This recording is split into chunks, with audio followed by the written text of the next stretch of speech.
Segundo Diplomado Presencial Dominical en Psicología Holoquinética. Clase número 5, 22 de agosto de 2010. Imparte el Dr. Rubén Feldman González. Rubén Feldman González es un pediatra, psiquiatra y neurólogo nacido en Argentina.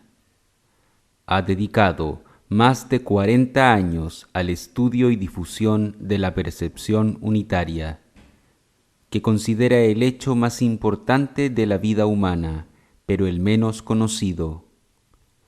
Durante este periodo ha sostenido diálogos con investigadores de todo el mundo, entre ellos el físico David Bohm, el neurólogo Carl Pribram y el educador Jiddu Krishnamurti. Es iniciador de la psicología holoquinética y autor de una vasta obra escrita que incluye psicohistoria y exégesis cristiana. Buen día, salud.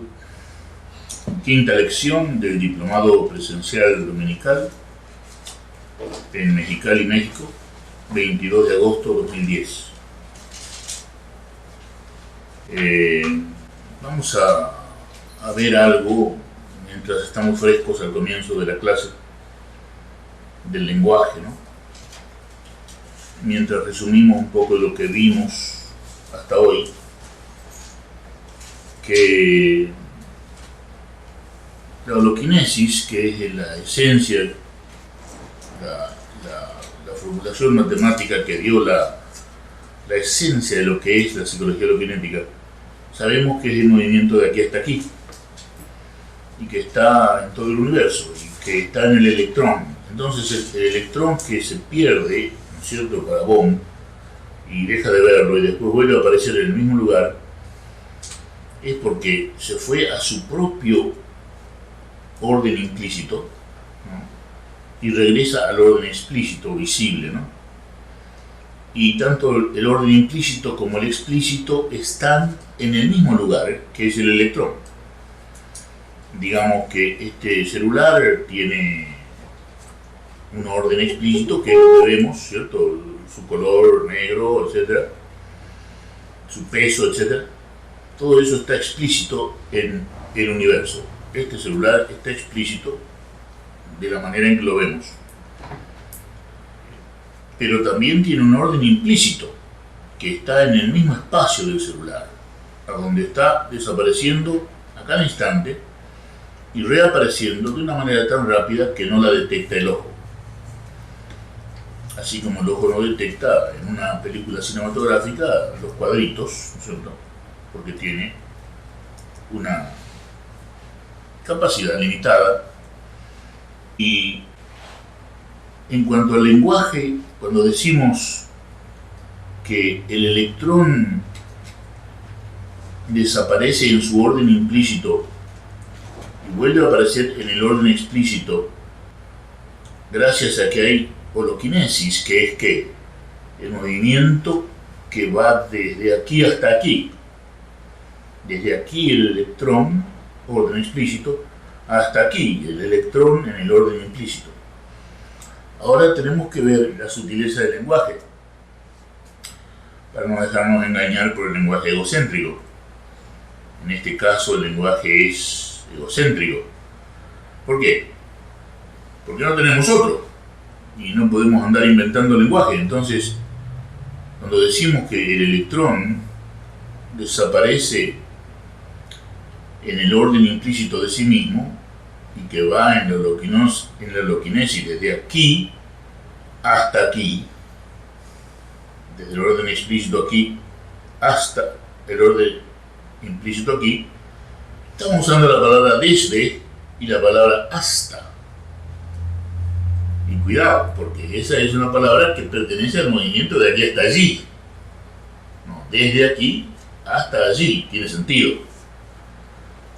Pierde sentido, si nos ponemos sutiles, cuando decimos que el electrón va desde aquí, orden explícito, hasta aquí, orden implícito del electrón. Porque no hay ni un desde ni un hasta, porque está todo aquí. pero estamos usando el lenguaje viejo, que se refiere al movimiento de aquí hasta allí, porque no hay otro. Y es un lenguaje egocéntrico, porque desde es siempre desde el observador hasta que es lo observado. Entonces, sabemos que estamos usando un lenguaje viejo para referirnos a algo completamente nuevo, desde hasta. O hay un movimiento entre el orden explícito del electrón y el orden implícito del electrón. Entre también significa que hay dos cosas, ¿no?, en el espacio que no es necesariamente aquí. Ahora bien, desde, hasta, entre son palabras que heredamos del lenguaje egocéntrico. Un lenguaje que vamos a tener que seguir usando porque así nace el español del sánscrito, y el sánscrito es un idioma que está basado en el ego, y entonces no vamos a cambiar el lenguaje, pero tenemos que estar atentos a las sutilezas del lenguaje que pueden apartarnos de la comprensión de estas sutilezas. Está claro lo que digo, ¿no? Y como eso, muchas otras cosas. El lenguaje temporal, ¿no? Voy a alcanzar la percepción unitaria después del diplomado, ¿no?, o dentro de 5 minutos. Y en realidad no es así. La percepción unitaria está ocurriendo ahora o no, porque es ahora que estamos escuchando o no. Entonces, decir voy a lograr la percepción unitaria es lenguaje temporal y por lo tanto equivocado. Después está el lenguaje hipnótico, que ya hemos hablado de él, ¿no?, como por ejemplo relájate, o lo que sea una forma que significa una orden, ¿no?, es lenguaje hipnótico. Esto para empezar a darnos una idea de que es necesario no cambiar el lenguaje, pero darnos cuenta que estamos usando un lenguaje del pasado, que es egocéntrico, que es temporal y que es hipnótico. El universo sabemos que está hecho de materia, mente y energía, y que está en dos órdenes, ¿no?, el implícito y el explícito. Toda esa materia, que es el 1% del universo, sea materia luminosa o materia oscura, lo que sea, la mente y la energía están en dos órdenes, implícito y explícito, en todo el universo. Ahora bien, nosotros estamos en una humanidad cada día más dividida, cada día más conflictiva, más sufriente, y tenemos que darnos cuenta que estamos en la mente del universo, no estamos en la mente de Rubén. La mente no está en este individuo, en realidad estamos en la mente universal, y no nos damos cuenta de eso porque no estamos en percepción unitaria. Pero si queremos que terminen las divisiones entre los seres humanos y el sufrimiento de la humanidad producido por el pensamiento, entonces sí vamos a tener que comprender, tarde o temprano, que nuestra mente es la mente del universo, no es la mente de Rubén, ni la mente de Juan y de Pedro.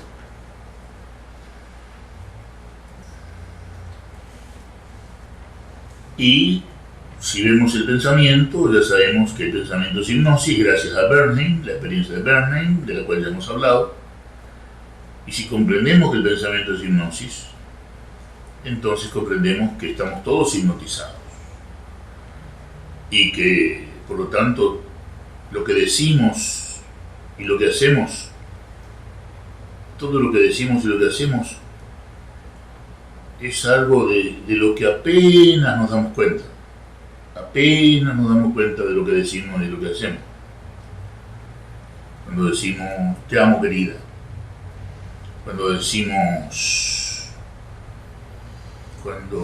cuando expresamos la violencia, que nace cuando mamá nos dice, no puedes orinarte encima, que tenemos 2 años de edad. Y nace con mamá la violencia, ¿no? No puedes hacerte caca. Y el niño que no sabe expresarse en palabras va acumulando una violencia.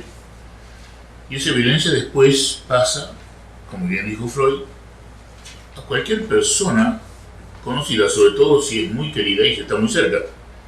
Y se repite, por ejemplo, en el matrimonio, ¿no? Esa misma violencia en el matrimonio se ve mucho. Y es la transferencia de la hostilidad que tenemos a la madre y que la llevamos al cónyuge, ¿no? Que el cónyuge es el que paga porque es el menos peligroso de las personas que se relacionan con nosotros. Y ignorando las estadísticas de que la mayor parte de los asesinatos ocurren en Navidad y en el hogar. Pero bueno, en Navidad y en el hogar ocurren la mayor parte de los asesinatos. Pero ignorando ciertas estadísticas podemos decir que nos agarramos, digamos así, para expresar nuestra violencia con la persona con la cual estamos más a salvo. Generalmente es el cónyuge, generalmente es el hijo, generalmente es el papá, generalmente es alguien que está cerca y que es inofensivo para nosotros. Y entonces rara vez el empleado se va a expresar la violencia con el patrón. Y un patrón, si quiere conservar a su empleado, no va a expresar su violencia tanto con su empleado. Lo va a hacer más en su casa, con su cónyuge, con su familia.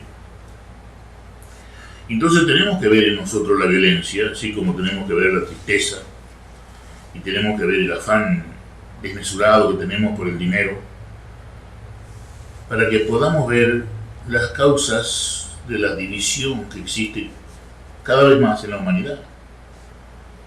Y esa división no solamente trae sufrimiento, trae la miseria inventada por unos pocos para explotar y esclavizar a los muchos. Y toda esa tristeza, esa violencia y ese afán por el dinero trae el dolor de la humanidad entera, no solamente nuestro dolor, no solamente el dolor de nuestros seres queridos. Y entonces tenemos que ver todo esto en percepción unitaria. No verlo en aquel presidente o en aquel diputado o en aquella persona de la familia, no. Verlo en nosotros mismos, nuestra tristeza, nuestra violencia, nuestro afán desmesurado por el dinero. Y definimos la mente de una nueva manera porque es necesario. ¿Alguien de ustedes se acuerda de la definición de mente?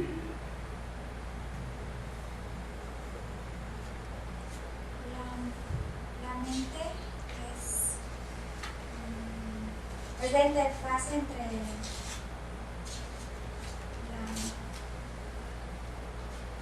la materia y energía.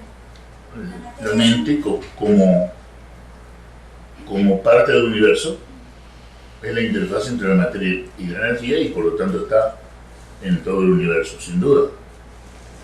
¿Y cómo definimos la mente psicológicamente? ¿Planta? Sí, la mente es el resultado que hay de la interacción del organismo con el ambiente desde el nacimiento, desde el útero hasta la muerte. No del nacimiento, desde el útero.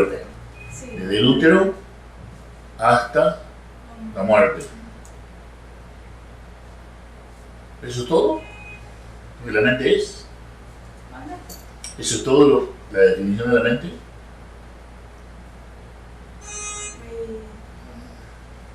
Es también percepción unitaria. Además de eso, que es el ámbito C, memoria, pensamiento, yo, imaginación, Sí. también es percepción unitaria. O sea que también es la estructura del universo en el cerebro. Y no podemos desestimar que la estructura del universo es la estructura del cerebro, porque el cerebro es parte del universo, como el gorrión, como el río y el mar y el árbol son parte del universo. Y son parte de la mente del universo. Si nosotros somos parte de la mente del universo y no nos damos cuenta de eso. Por eso existe tanta división entre los seres humanos, creciente. Y existen varias definiciones de percepción unitaria, psicológica, epistemológica, física, neurológica. ¿Alguno de ustedes se acuerda de alguna definición de percepción unitaria, Jesús? Percibir todo, percibirlo al mismo tiempo. ¿Esa es la definición? Psicológica. Psicológica, muy bien, Jesús. ¿Y alguien se acuerda de la definición neurológica? Los tres ámbitos funcionales que se veía. Claro, Claro. claro. Pero la percepción unitaria tiene una definición neurológica. Tú estás definiendo a la mente Okay. Con sus funciones neurológicas, ABC, lo cual está muy bien. Pero estamos diciendo, la percepción unitaria tiene 4 definiciones, ¿no? Bueno, tiene más, pero fundamentalmente 4 definiciones psicológicas que acaba de mencionar Jesús. Percibir todo lo perceptible al mismo tiempo. ¿Y se acuerdan cuál es la definición neurológica de la percepción unitaria? El cerebro posterior se da cuenta del cerebro anterior. El cerebro posterior, dice Lénica, se da cuenta de lo que está haciendo el cerebro anterior. Al revés. Es al revés. El cerebro anterior es el que se da cuenta de lo que hace el cerebro posterior. ¿Y qué es lo que hace el cerebro posterior? Recibir la energía del cosmos. Luz, gravitación, sonido, la energía del cosmos. No la respiración, porque la respiración no es energía. La respiración es parte del ámbito C. Y si queremos estar en el ámbito B, entonces no hay que enfatizar esa parte inconsciente del ámbito C, que es la respiración. Enfatizando la respiración, como hacen los gurúes con sus técnicas de meditación, estamos enfatizando el ámbito C. Y nunca vamos a salir del ámbito C si enfatizamos la respiración. ¿Y qué otra definición de percepción unitaria tenemos? ¿Se acuerdan de la definición epistemológica, Eduardo? ¿No es el contacto consciente con lo que conoces? Esa es una definición en física, que yo la dejaba para el final. Esa es la definición de física. Eduardo ha dado la definición en física, que es que la percepción unitaria es el contacto con la loquinesis. Muy bien. Pero hay una definición epistemológica. ¿Quién se acuerda, Blanca? Es el acto de la observación, donde se disuelve el observador y el observado. Bueno, el observado no. El observador y lo que observa. Claro. Se disuelve en el acto mismo de la observación. Sí, ¿Qué es lo que se disuelve? el observador. Claro. Entonces, la percepción unitaria es el acto de la observación tan intenso, el más intenso acto de observación, el más energético, que hace que, por eso se llamaba conciencia triangular al principio de lo que se escribió, porque la observación abarca al observador y a lo que el observador observa, a lo observable.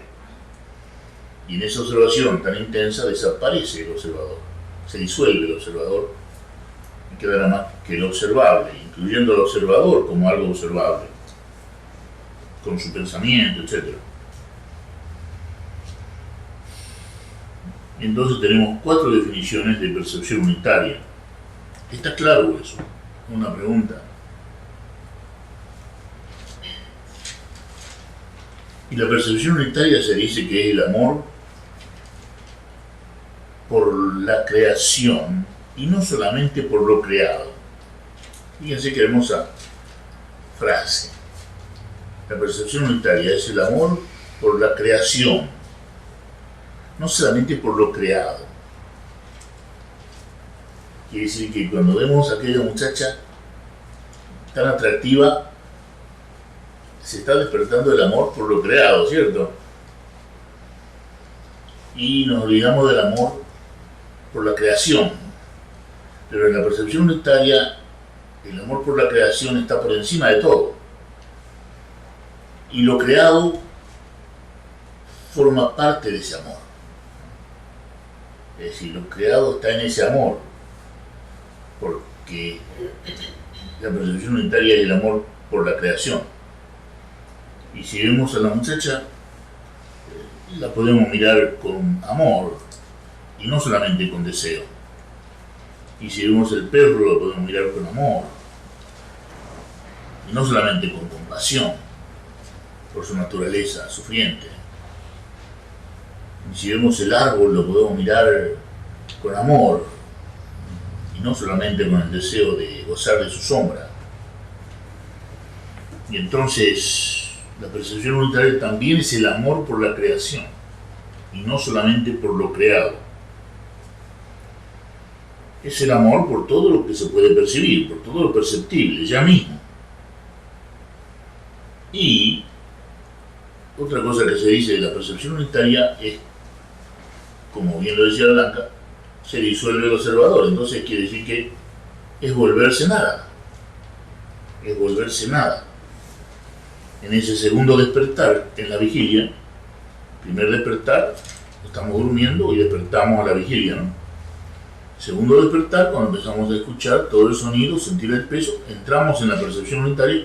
Segundo despertar, y entonces, ¿por qué se vuelve nada uno en el segundo despertar? Porque desaparece el observador. Así como nadie. Claro, se vuelve uno nada, ¿no? Nadie. Porque así como desapareció el Rubén que estaba soñando, cuando despierta, aliviado si sale de una pesadilla y apesadumbrado si sale de estar comiendo arroz con leche, ¿no? Pero desapareció ese Rubén del sueño, en el despertar, en la vigilia.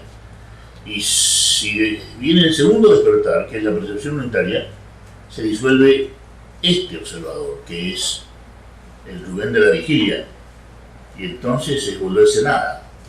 La percepción unitaria es volverse nada. Eso puede crear temor.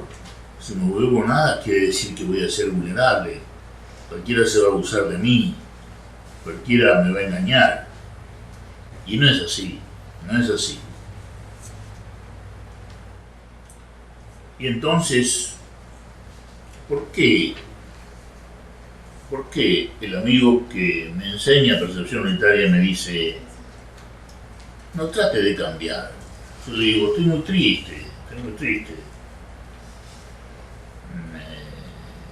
Hoy se cumplen 32 años de la masacre de Trelew en Argentina, que es el comienzo de la guerra civil argentina que dura hasta la guerra de las Malvinas, ¿no? Que se hizo para que la gente se uniera y se olvidara que estaban peleando uno contra otro, ¿no? Dentro de la Argentina. Y fueron como 10 años de guerra civil más o menos.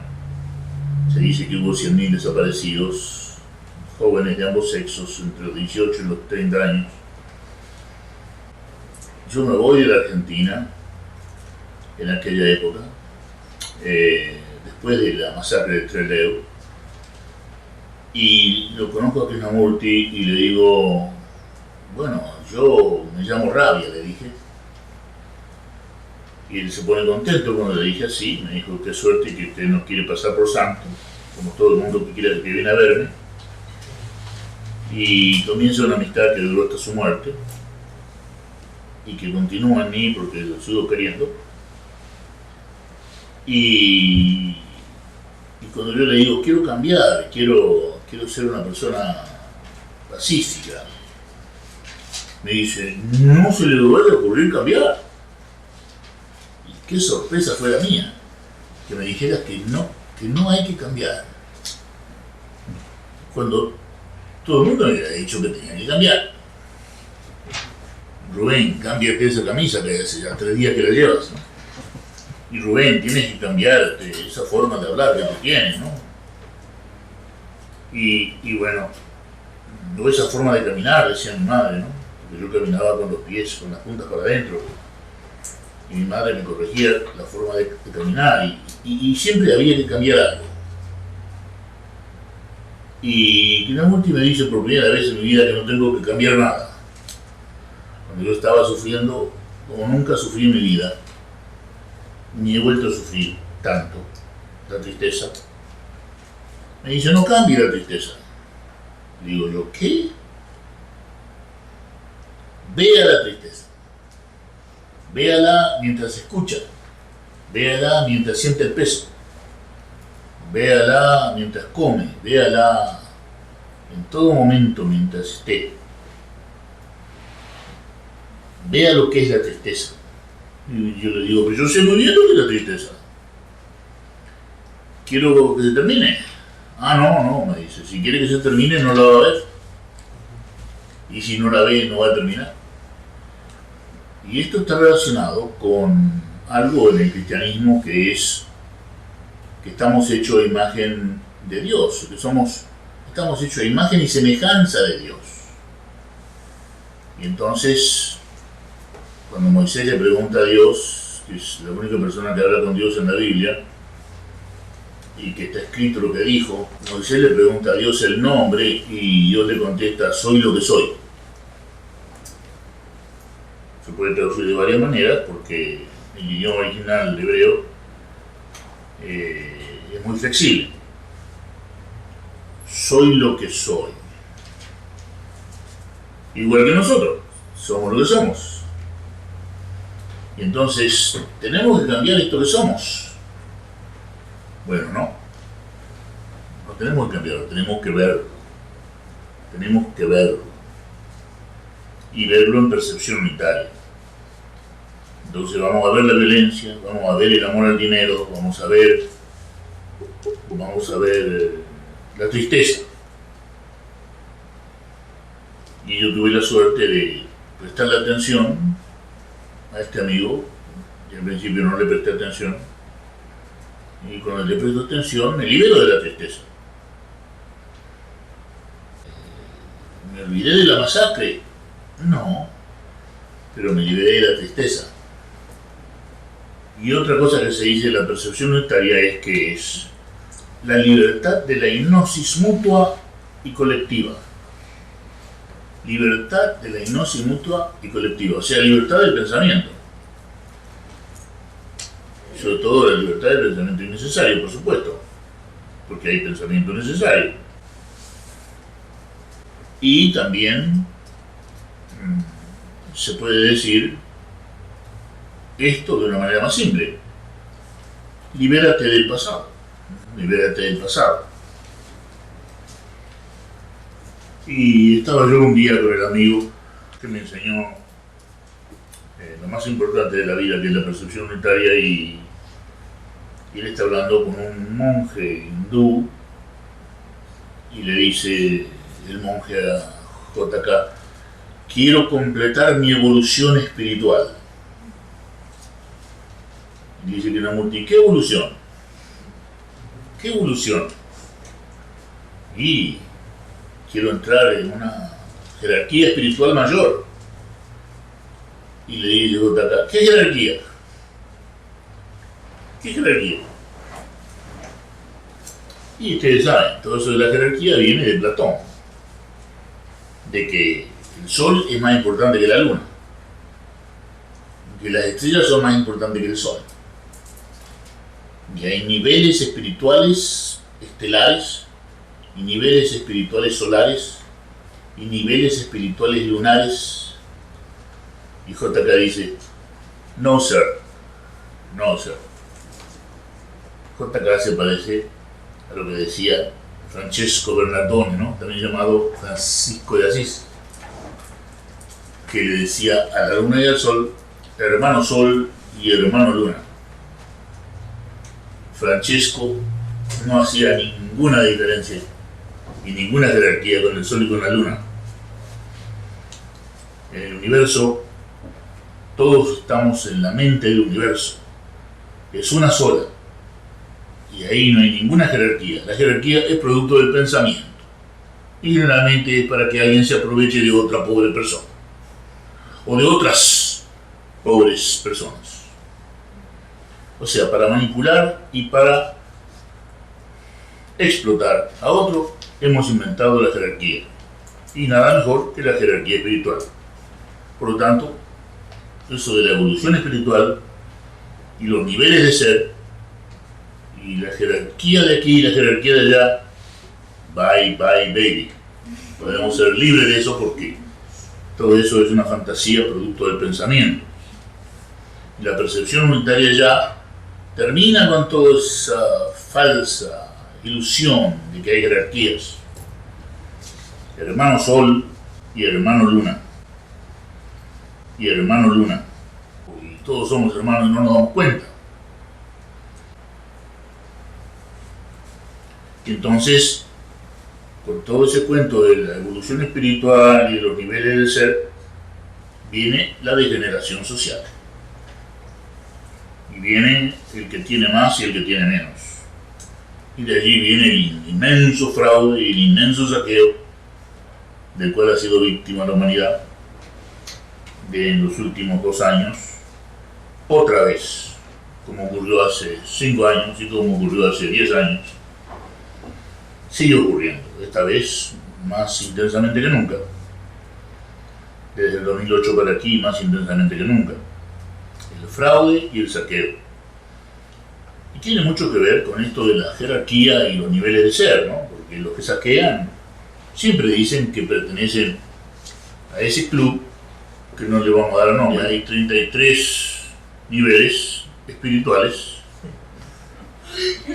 y el que tiene el grado 33 y el que tiene el grado 2, bueno, ustedes comprenden toda la falsedad que hay detrás de todo eso, y todo el fraude y el saqueo y la crisis, y la guerra y la miseria que vienen con la idea de la jerarquía, sobre todo la jerarquía espiritual, y que alguien nos puede decir nosotros cómo encontrar a Dios, y en eso lamentablemente hay malas noticias, en eso estamos todos solos, y el que no comprende que estamos solos para encontrar lo sagrado está listo, y si cree que alguien le puede ayudar a encontrar lo sagrado está listo. Tenemos que ver cuál es nuestro grado de corrupción. ¿Estamos degenerados? ¿Y cuánto? ¿Estamos amando el dinero? ¿Cuánto? ¿Estamos tristes? ¿Cuánto de triste? Entonces soy yo, el ego. ¿Estamos violentos? ¿Rabiosos? ¿Cuánto de rabiosos estamos? ¿Amamos la imagen del héroe que tiene una ametralladora en la mano? ¿La amamos la imagen esa? Tenemos que confesar que sí, que nos cae simpático. Ese personaje que tiene la ametralladora en la mano, que tanto hizo por los pobres. Y bueno, y hasta que no nos demos cuenta de que la violencia está en nosotros y que amamos a la gente que ha sido violenta, estamos listos. Estamos listos. O sea, nos va a ir mal. Estamos listos, una expresión argentina que quiere decir nos va a ir muy mal. ¿Se usa aquí? Pues ya se usa. Gracias a Rubén. Ya se usa gracias a Rubén, pero no se usa en México, pero estamos bien mal, ¿no? No estamos listos, quiere decir, estamos bien mal si creemos que en esos personajes con una ametralladora en la mano, de que pueden hacer algo. Igual que esos personajes santificados, de que pueden hacer algo por nosotros, ¿no? No, estamos mal si creemos eso. En la vida espiritual estamos solos y tenemos que saber exactamente cuán tristes estamos, cuánto de tristes estamos, cuánto de violentos somos y cuánto nos gusta el dinero. Porque mientras no veamos eso, estamos mal. Y no va a ir mal. Porque quiere decir que vamos a poner nuestra tristeza, nuestra violencia y nuestro amor al dinero por encima del amor, por encima de la amistad, por encima de lo que tiene importancia en la humanidad, por encima de la igualdad económica de la humanidad. Y entonces existe una gran degeneración social porque no vemos nada de esto y porque todavía creemos en las jerarquías espirituales. Y entonces nos engañan con el fraude y nos saquean con el dinero, ¿no? Y ni siquiera hay una reacción. 8 de cada 10 seres humanos están desnutridos. 8 desnutridos. Lo cual significa que tienen menos inmunidad. Lo cual significa que están más propensos a las infecciones. ¿Qué infecciones? Tuberculosis. Aumenta la tuberculosis. El SIDA. Aumenta el SIDA. Las gripes. Aumentan las gripes y aparecen gripes nuevas. Algunas inventadas, como la última, la porcina, ¿no? Para sacar dinero. Pero otras que son reales. Como la gripe aviaria o la gripe asiática, porque la gripe nunca es de aquí, la gripe siempre es de allá. Es como la peste, que en España era la peste inglesa y en Inglaterra era la peste española. Entonces está la gripe asiática, por supuesto, no es la gripe de México, y también aumentan las gripes de todo tipo. ¿Por qué? Porque bajó la inmunidad. No porque hay más virus solamente. Por ahí se inventan algunos virus, dicen por ahí. El efecto tequila. ¿El efecto qué? Tequila también, cuando hay problemas económicos. No, si hay un problema económico es el efecto tequila o el efecto Buenos Aires. No es de que existe explotación y deseo de explotar, ¿no? Y que está en todo el mundo, no está solamente en México. Y después tenemos la vulgaridad, ¿no? Crece. Si todavía miramos televisión y no estamos cansados de ella, vamos a ver más vulgaridad. Y vamos a ver en la televisión y en el cine más violencia. Y vamos a ver más estupidez. Pero nos vamos amoldando. Porque si no, ¿qué vamos a hacer? ¿Dejar de ver televisión? ¿Dejar de ir a aquella reunión? Etcétera, etcétera, etcétera.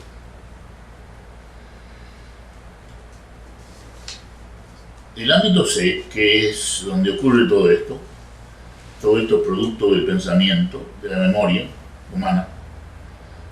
Me refiero al saqueo, me refiero a las jerarquías espirituales, el fraude. Todo eso es una sola cosa, ¿no? Y la desnutrición, la vulgaridad, la violencia, es todo una sola cosa. Es el producto del ámbito C, producto del pensamiento, que tiene sus leyes. ¿Se acuerdan las leyes que tiene el ámbito C, Javier? Cíclico, Dual, cíclico y repetitivo. Cíclico, repetitivo, que es lo mismo. Dual, hipnótico. Hipnótico, muy bien. Inconsciente. Inconsciente e incoherente. Y entonces, esas son las leyes del ámbito C. Quiere decir que de cada 100 cosas que ocurren en el ámbito C, nosotros nos damos cuenta de una. De cada 100 cosas que ocurren en nuestro pensamiento y en nuestra memoria, nosotros nos damos cuenta de una. Porque el 1% es consciente y el 99% es inconsciente. ¿Quiere decir que decimos cosas y hacemos cosas de las cuales apenas nos damos cuenta? Por supuesto, por supuesto. Y hablamos del diagnóstico. ¿Por qué hablamos del diagnóstico en psicología? Para que sepamos que hay diagnósticos que no se benefician de la percepción unitaria, que son, Yolanda, las personas con retraso y El alcohólico no está muy bien, le destruyó su neurona. Esquizofrenia. El retardo mental, la esquizofrenia. La depresión no tratada. La depresión no tratada. Y también el déficit de atención no tratado. Muy bien. ¿Quién se acuerda del objetivo de un taller, de un seminario? ¿Quién se acuerda? Era la lectura de la obra escrita por... Claro, para introducirse a la lectura de la obra escrita sobre percepción unitaria. Ese es el objetivo de un taller o de un seminario. ¿Te acuerdas, Karina, cuál es el objetivo de la psicoterapia? Pasar de C a B. Pasar de C a B. Claro, el objetivo de la psicoterapia es pasar de C, con todas sus leyes, a B. La libertad de todas esas leyes. Y, Eduardo, ¿te acuerdas cuál es el objetivo del ámbito C? ¿O los objetivos del ámbito C? ¿Conocidos? ¿Visibles? Pues de manera funcional es para interactuar el uno con el otro, con el ambiente. Claro, la palabra comunicativa, claro.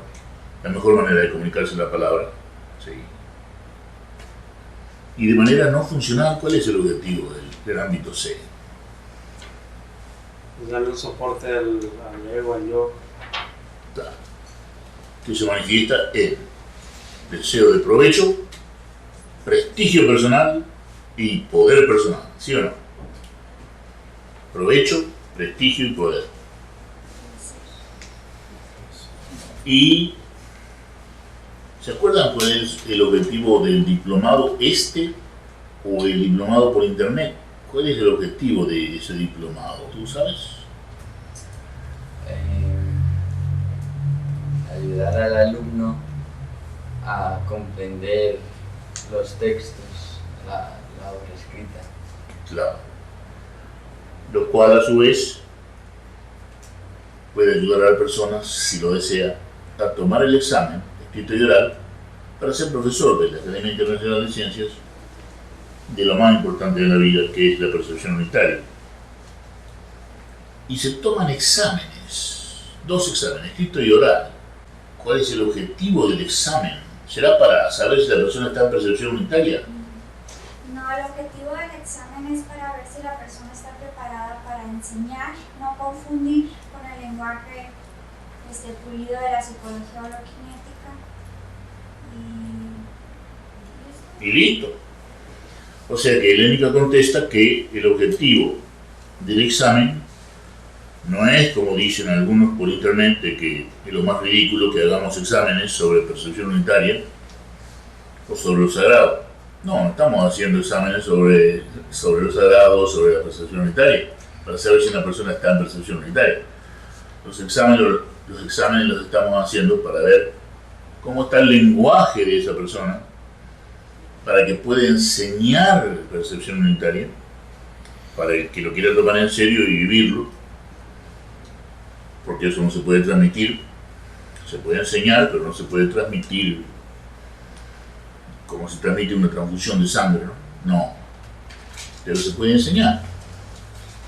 Y para enseñarlo se necesita un lenguaje pulido, que sepamos qué es el lenguaje hipnótico, qué es el lenguaje egocéntrico, qué es el lenguaje temporal, para que la gente que escucha al profesor no se confunda, como se confunde tanto. En la literatura sagrada existen interpretaciones terribles, y cuando habla JK, cuando dice mente, muy pocos saben que JK, me refiero a Jiddu Krishnamurti, cuando dice mente quiere decir 3 cosas diferentes, y eso lo sabe muy poca gente. Cuando JK dice mente quiere decir a veces pensamiento, según el contexto, puede querer decir percepción unitaria, o meditación, como le llamaba él, después él retira la palabra meditación, puede querer decir eso, la palabra mente, y también puede querer decir lo sagrado, la mente como lo sagrado, como parte importante de lo sagrado, es parte del lenguaje de JK, y mucha gente no sabe que la palabra mente en boca de JK significa tres cosas diferentes. Hay un alumno del módulo 1 diplomado por internet que tiene que repetir el módulo 1 y dice, ¿para qué repetir el módulo 1 si al final de cuentas nada más que diagnóstico de psicología de la calle? De un manual que está hecho para desprofesionalizar a la psicología.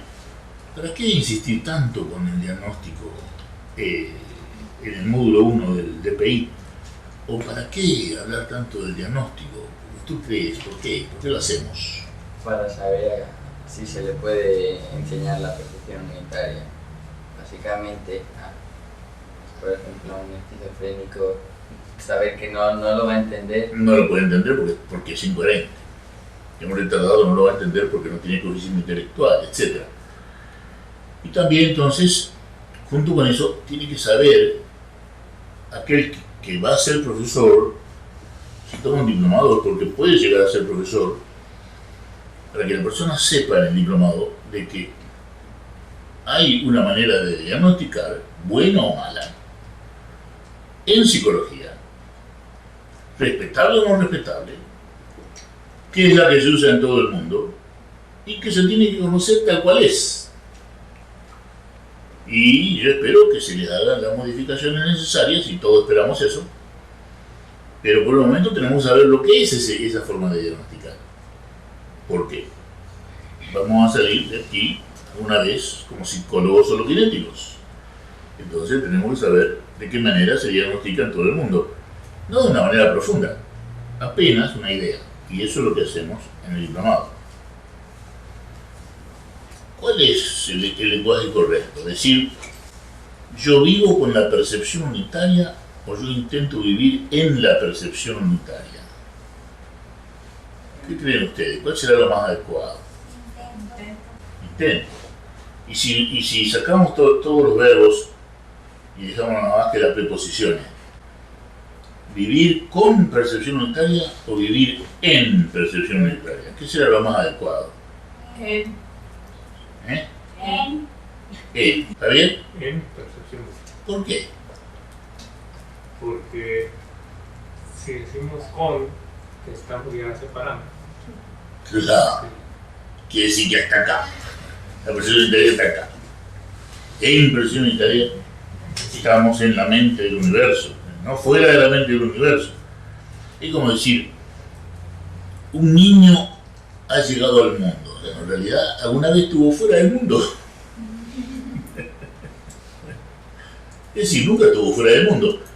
El hidrógeno, el carbono, el nitrógeno de Mateo siempre estuvo en el universo, nunca estuvo fuera. Y se juntó todos esos elementos, ¿no?, de la materia del universo para hacer a Mateo. Y nunca estuvo fuera del universo. Y nunca va a estar fuera de la mente del universo. Y si no comprende eso, va a ser un desgraciado.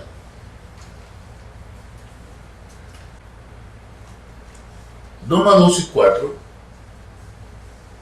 en México. Y en China, ¿cuánto es 2 más 2? ¿Será 5? ¿Será 3? Creo que es 4 también. En todos lados 2 más 2 es 4. Y entonces, yo creo que se enojó un poco porque le hice esa pregunta tonta. No, pero 2 más 2 es 4 en todos lados.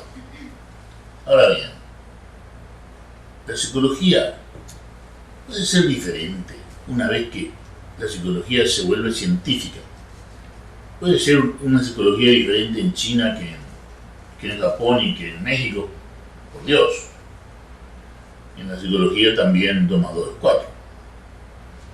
Y en la psicología también la percepción unitaria es lo que es. Y no lo que yo quiero que sea. Y el pensamiento es lo que es y no es lo que yo quiero que sea. Algo divino. La música es lo que es. No es lo que yo quiero que sea. Yo quiero que la música sea divina. Bueno, no, corazón de melón. La música es un producto del pensamiento, te guste o no. Pero ¿cómo vas a decir eso de la música? La música, así como 2 más 2 es 4, la música es un producto del pensamiento. No, pero hay música. Bueno, mira, la música es un producto del pensamiento, te guste o no te guste. ¿Por qué voy a dejar de escuchar música? No, nadie dijo que deje de escuchar música. Dios nos guarde de decirle a la gente lo que tiene que hacer. Estamos diciendo que la música es producto del pensamiento, nada más. Tú ya sabes lo que tienes que hacer. No me lo preguntes a mí, yo no te voy a decir a ti lo que tienes que hacer. ¿Quién se acuerda en qué momento, por ejemplo en el CPH, viene una persona deprimida? ¿En qué momento a esa persona le decimos que comience la psicoterapia hologenética de la percepción unitaria? ¿En qué momento le decimos, Javier, a una persona que viene con depresión, una vez que le hacemos el diagnóstico, qué es lo primero que hay que hacer y qué es lo segundo que hay que hacer desde el punto de vista del tratamiento con esa persona con depresión? Primero, canalizar al psiquiatra para que lo medique adecuadamente. Con un antidepresivo, y si es posible con 2, como dice Donald Klein, de distintas familias. ¿Y en qué momento el psiquiatra le va a decir vuelva con el psicólogo para la terapia hologenética, la percepción unitaria? ¿En qué momento el psiquiatra está obligado a decirle al paciente vuelva con el psicólogo? Bueno, cuando el paciente ya está durmiendo bien y ya ha descansado y tiene energía. O sea, que se hacen las cosas con un criterio. 2 más 2 es 4. Y no se le puede dar psicoterapia hologenética a un deprimido que no esté durmiendo bien con el tratamiento antidepresivo. 2 más 2 es igual a 4. El criterio en el CPH, como creo yo que tiene que ser en cualquier lugar del mundo donde se hagan las cosas bien, una persona deprimida necesita de 2 medicamentos antidepresivos, de acuerdo a la directiva de Donald Klein, Universidad de Columbia, Nueva York, 2 medicamentos de distintas familias, y cuando esa persona, que generalmente puede variar entre 1 o 2 o 3 semanas, comienza a dormir bien, recién entonces tiene que comenzar la terapia hologenética, llamada percepción unitaria, cuando duerma bien, no antes, porque antes no tiene energía, y entonces va a escuchar al psicólogo y se va a olvidar. Se ha hecho un experimento en la Universidad de Michigan, ¿no?, con varios grupos de estudiantes, y le han pedido a varios grupos de estudiantes que miren las noticias, ¿no? Y cuando termina el noticiero, les dicen, bueno, a ver, este grupo vio las noticias. Bueno, a ver, Juan, dinos, ¿qué noticias viste? Entonces se dan cuenta de que nadie puede repetir más que 2 o 3 noticias de las 10 noticias del noticiero, y que algunos no pueden repetir ni una sola. Y entonces el ámbito C es 99% inconsciente. Bueno, sí, hasta cuando vemos el noticiero. Estamos viendo el noticiero y no sabemos lo que estamos viendo. Y no podemos repetir nada más que 1 o 2, y en el mejor de los casos 3 de las 10 noticias que vimos en el noticiero. Quiere decir que estamos medio dormidos. Sí, estamos bien dormidos. Y eso se llama ámbito C. Eso se llama ámbito C. Y por eso decimos que el 99% del ámbito C es inconsciente. Hablamos, hacemos cosas y apenas si nos damos cuenta. Apenas. No digamos que nos demos cuenta que la noticia sea una mentira o sea verdad, no. También eso ocurre, ¿no? Hay noticias verdaderas, noticias falsas, pero lo que estamos diciendo es que no se pueden repetir las noticias, todas las noticias del noticiero. ¿Qué es, Eduardo? ¿Te acuerdas cuál es la pregunta más importante para hacerle a una persona que tú crees que es bipolar? Está muy acelerado, muy irritable, muy excitado, o excitada. ¿Cuál es la pregunta que te va a ayudar al diagnóstico, quizá más que ninguna otra pregunta? ¿Te acuerdas cuál es la pregunta para hacerle a una persona que tú piensas que podría ser bipolar, enfermo, deprimido bipolar o enferma? ¿Cómo está su energía? Muy bien. Si duerme bien también. ¿Y qué pregunta exacta nos ayuda mucho? ¿Está bien? Si ¿ha usted alguna vez en su vida dejado de dormir 48 horas seguidas sin motivo alguno? O sea, no por café, no por cocaína, no por anfetamina. Alguna vez usted en su vida, si tú ves que la persona está muy excitada, muy parlanchina, muy excitada, muy irritable, alguna vez usted ha dormido, alguna vez usted ha dejado de dormir por más de 48 horas, porque esa es la pregunta fundamental hacia el diagnóstico de la bipolaridad. ¿Quién se acuerda qué es lo que ponemos en el eje 3 del diagnóstico en psicología? ¿Qué ponemos en el eje 3 del diagnóstico psicológico? Son 5 ejes. Problemas médicos como diabetes. Problemas médicos, diabetes, artritis, tuberculosis, SIDA, todo eso, problemas médicos van al eje 3. Eje 3. Eje 1, esquizofrenia, depresión, los problemas clínicos. Eje 2, personalidad, retardo. Eje 4, estrés. Eje 5, ¿cómo está funcionando? ¿Cómo está funcionando de 1 a 100? Si ha estado en el hospital en el último año, no puede pasar de 30 la evaluación. 30 puntos en el eje 5. Capacidad de funcionar. Si la persona viene al consultorio y está con tratamiento antidepresivo, no tiene que pasar de 40 la evaluación. En el hospital psiquiátrico. En el consultorio. No me refiero a 30 si ha estado en el hospital psiquiátrico. No puede ser cualquier hospital. Pero si uno ha estado en el hospital con una fractura de una pierna. Sí, una incapacitación. También. Porque estás incapacitado. O sea que lo que nos orienta el eje 5 es para ver tu capacidad para moverte, para trabajar. Y una fractura es algo que molesta mucho y afecta mucho a todo. Así que también tiene que estar como 30 en el eje 5. Doctor, y no menos de 40 si es depresivo con tratamiento, mencionó. En el consultorio externo, si llega, por ejemplo, aquí una persona y yo le estoy dando receta como deprimido, no conviene darle más de 40. ¿Por qué? Porque en los gobiernos existe la idea de que si tiene más de 40 no debe recibir ninguna asistencia del gobierno. Entonces, es un acto compasivo no ponerle más de 40. Aunque la persona a lo mejor está trabajando o está mostrando de que podría tener más de 40, pero no conviene si es que la persona necesita por lo menos 1 año de asistencia económica del gobierno, por lo menos en Estados Unidos. Pero eso no se usa aquí, ¿no es cierto?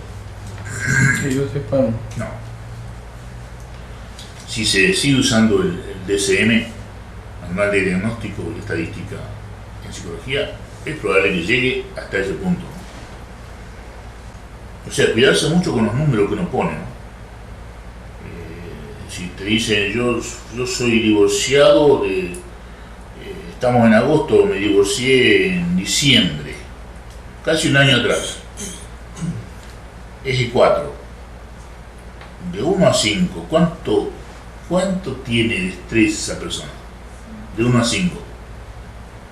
En el último año se ha divorciado. Por lo tanto, tiene el 5. Tiene el máximo 3 una persona divorciada en el eje 4. Aunque se haya divorciado en septiembre del año pasado. En el último año tiene 5 puntos. Y eso nos ayuda mucho porque en general tener en números a la persona así parece una cosa fría, pero nos orienta muchísimo a saber cómo está el estrés y cómo está la capacidad funcional. Y por supuesto los diagnósticos, ¿no? 1, 2, 3. Eje 1, 2, 3. ¿Se grafica ese eje? Se puede graficar, pero en realidad basta con poner 5, ¿no? Eje 4, 5. Y entre paréntesis, divorcio. Divorcio en diciembre. Y si querías agregarle mudanza, porque la mujer se quedó con la casa. ¿Y qué más? Sin dinero. Indigencia, eje número 5. Eje 4. Tiene 5 de estrés. ¿Por qué? Divorcio, mudanza, indigencia. Entonces, claro, en general, indigencia no tiene por qué estar asociada con el divorcio, pero si es una persona indigente, ya tiene 5 puntos. Tiene bastante para tener 5 puntos. No hablemos del desamparado, etcétera, etcétera. Roosevelt en Estados Unidos decía que las personas en Estados Unidos tienen derecho a 4 cosas. 1, derecho a la expresión, a expresarse. 2, derecho a digamos, adorar a Dios de la manera que se le dé la gana. Derecho de culto. Tercero, el derecho a no tener hambre y a tener techo. Y cuarto, el derecho a no tener miedo. Miedo del terrorismo, miedo del racismo, miedo a la pobreza, etc. El derecho a no tener miedo. Y falta agregar el derecho a ser libre del pasado, ¿no? Con todo lo que sabemos ahora. 5, habría que decir, el derecho a ser libre del pasado. Roosevelt. ¿Cómo es? Sí, Roosevelt, el presidente Roosevelt, no el primero, el segundo, el de la Segunda Guerra Mundial, no el que hizo la guerra contra Cuba y contra Filipinas. Lo dejamos aquí y nos tomamos unos 15 minutos de break. ¿Les parece bien? Sí, gracias.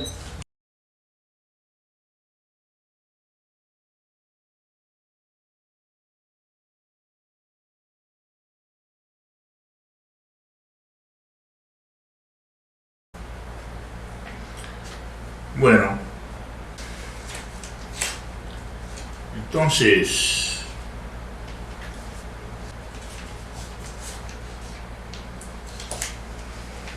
¿se acuerdan ustedes cómo se define la metadepresión?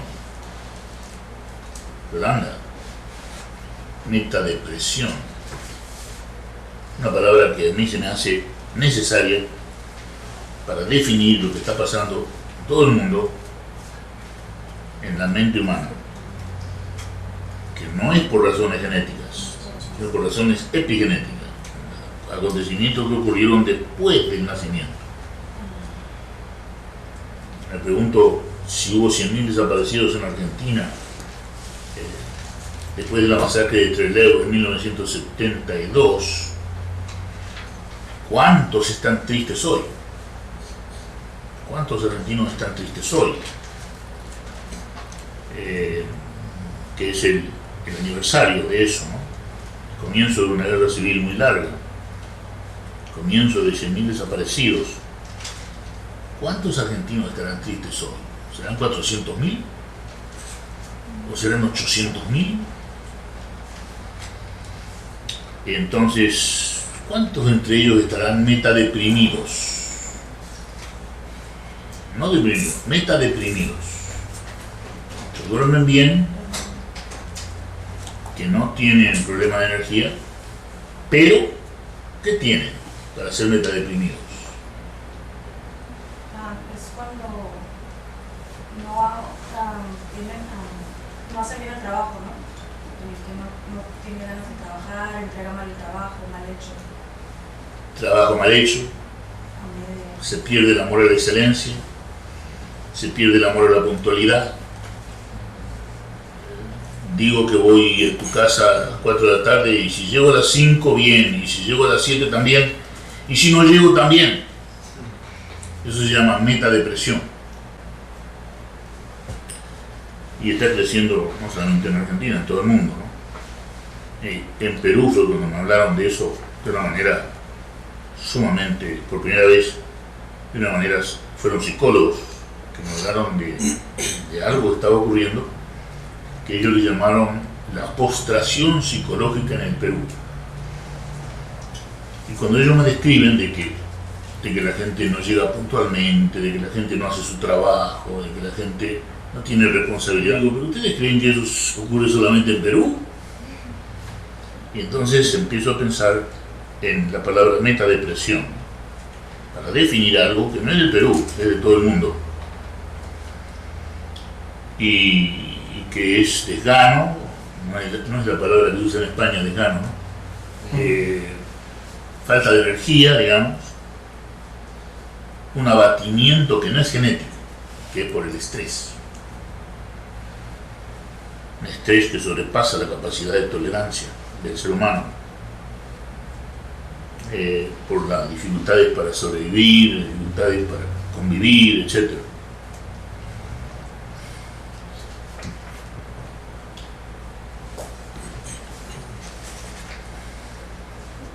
Digamos que el metadeprimido y el deprimido, la única diferencia entre uno y otro es que uno tiene energía. Uno no duerme y tiene problemas de sueño y energía, y el otro no. Lo demás, psicosocialmente. Lo demás es lo mismo, y por eso sabemos que no es genético. No es genético, sino que es producto de un estrés que sobrepasó su tolerancia.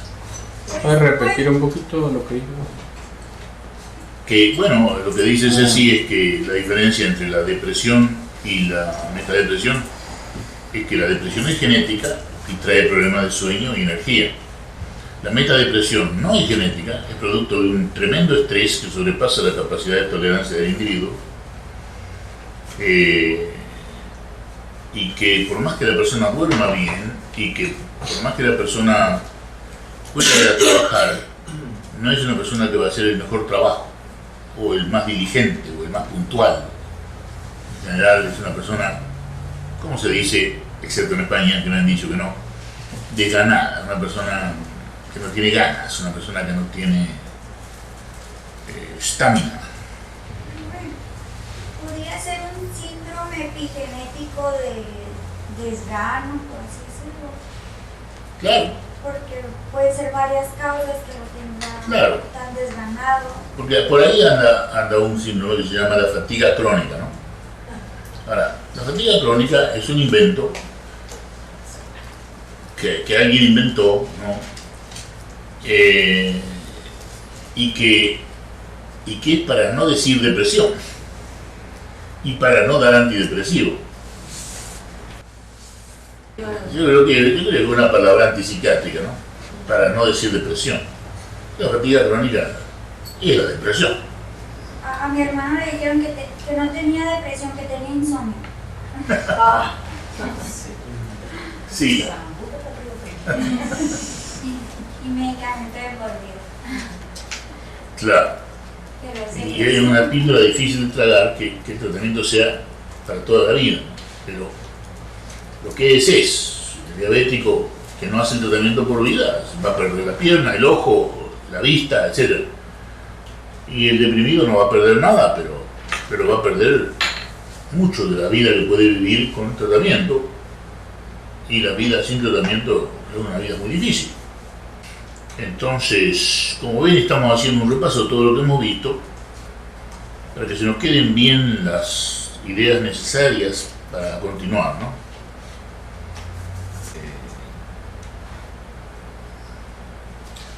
Alguien ha dicho que la percepción unitaria es paz, pero una paz responsable, o sea, una paz respondiente, que por más que esté en paz en percepción unitaria, no me transformo en una persona indiferente. Puedo estar en paz, pero no indiferente. No indiferente al dolor de la esposa, o al dolor del amigo, o a lo que está pasando en el mundo. uno puede estar en paz sin dejar de ver todo lo que está pasando, por más que no sea lo que está pasando muy agradable. Entonces la percepción unitaria es paz, pero una paz responsable, respondiente. También se le llama a la percepción unitaria la vida verdadera no imaginaria. La vida verdadera no imaginaria. Y también, una de las cosas que decía JK con cierta frecuencia, es que el ser humano le ha dado una importancia desmesurada al sexo, ¿no? Por lo que se conoce como sexo. Yo creo que el sexo en la humanidad ha desaparecido hace mucho tiempo. Pero lo que se conoce como sexo, JK decía que le damos importancia al sexo porque el orgasmo es la única salida que tiene el yo, fuera de la percepción unitaria, ¿no? Porque por un momento el yo no existe en el orgasmo, y en ese momento no existe ni miedo, ni rabia, ni tristeza. El miedo, la rabia y la tristeza aparecen después del orgasmo. Y eso ha hecho que se le dé una desmesurada importancia al sexo y que el sexo se haya vuelto más bien un problema, ¿no? En realidad lo es, ¿no? Por ejemplo, el hecho de que las adolescentes de Estados Unidos estén embarazadas, que el número ha aumentado 30% en el último año, es terrible, sobre todo, entre otras cosas, por la economía del país, ¿no? Por cada niño se le da $800 a la madre, y las niñas a los 15 años tienen 3 niños para poder tener los $2.400 que cobran por los 3 niños. O sea que el Estado subsidiando el embarazo del adolescente. Y en parte es porque el orgasmo es la única salida que tiene el yo, y en parte es porque es una manera de sobrevivir para el adolescente en Estados Unidos, y es un signo de amor. Bueno, muchos adolescentes en el consultorio, cuando yo les digo, bueno, ¿por qué no vienes con el papá? Y no sé quién es el papá. ¿Cómo que no sabe quién es el papá? Y es que fue en una fiesta, y yo de esa fiesta me acosté con 4 o 5 muchachos. No sé quién es el papá.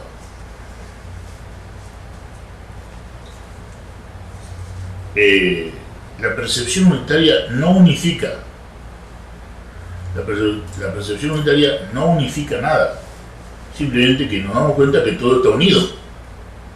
Cuidado con decir unifica. Y acuérdense que en el acto de ver, 80% de lo que vemos es memoria. Y que ver con la memoria no es ver. Ver con la memoria no es ver. Para ver a alguien tenemos que verlo ahora. Acuérdense del colega. Vi la ruta como siempre la vi. Y casi pierde la vida. Perdió el automóvil por completo. Casi pierde la vida. No ver con la memoria. Liberarse del pasado. Ver ahora. Percepción unitaria. Independientemente de la hipnosis del pasado, independientemente del pensamiento, de la imaginación, la acción libre de la hipnosis solamente puede ocurrir en percepción unitaria. Ver es hacer. Nosotros creemos que ver no es hacer, pero si nosotros vemos bien, ese ver es hacer. Si nosotros vemos bien, estamos haciendo la mejor actividad social que podemos hacer, porque si estamos viendo en percepción unitaria, estamos haciendo, por la paz que trae esa percepción unitaria, la mejor contribución social a la sociedad, la mejor contribución política a nuestra paz, por vivir en percepción unitaria. Esa es la mejor contribución política. Y es bueno recordar que los griegos tenían, cuando hablaban de yo, hablaban de dos formas de yo. La identidad para ellos era doble. Era la identidad legal, que se llamaba nomos, se ha traducido nomos como nombre y como ley. O sea, el nombre legal de una persona, Rubén, es la identidad nomos, decían los griegos.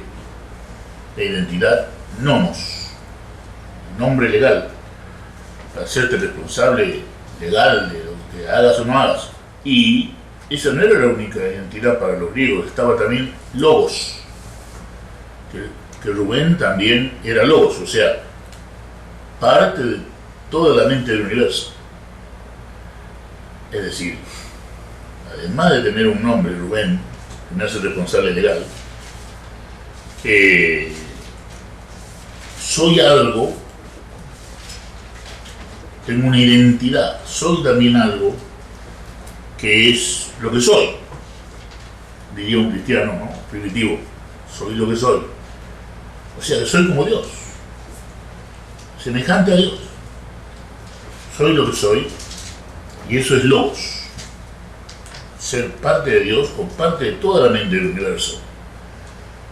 Y que la mente que hay en Rubén no es de Rubén, es de todo el universo.